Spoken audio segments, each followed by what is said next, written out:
As we know, there is a referendum around the corner to potentially implement a brand new chamber in Australia's constitution, the Indigenous voice to Parliament, one that will grant even more power to the bureaucrats. Now, the reality is, most Indigenous Australians in remote communities either don't know about the voice or don't care about the voice because they just want to make ends meet and solve the ever-pressing issues that must urgently be solved.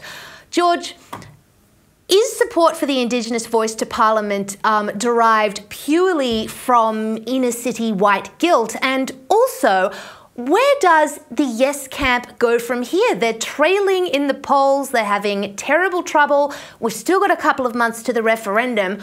What do they pull out in order to fix their trailing popularity? Well, hopefully they can't pull anything out, Daisy, because this referendum just needs to be shot down in flames. You know, there needs to be a resounding no from the Australian community to stop what essentially is going to be a Trojan horse inserted into our constitution. Where is it coming from? Yes, it is coming from some of the, the white guilt brigade that are out there.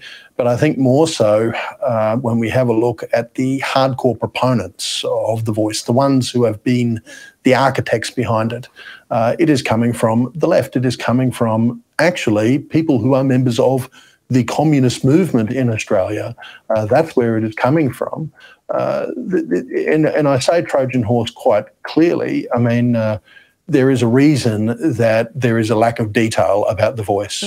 There is a clear reason why there's a lack of detail, because they want us to not understand exactly what this apparatus will do. They don't want us to understand how dramatic there is going to be a change to the Australian system of government with this.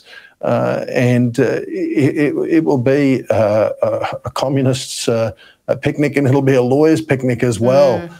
You're essentially talking about a pathway when we take the voice alongside, the treaty, truth-telling and makarata meaning a spear in the thigh, actually, Daisy. I mean, that tells you everything about what you need to know about this push. They want to spear the Australian nation in the thigh as penalty for our past apparent wrongdoings. So, but that whole process will eventually lead, I believe, to a nation within a nation. That's the ultimate goal from some of these people. They're not quiet about it. They actually tell you. I mean, listen to Lydia Thorpe, who bangs on about black sovereignty all the time.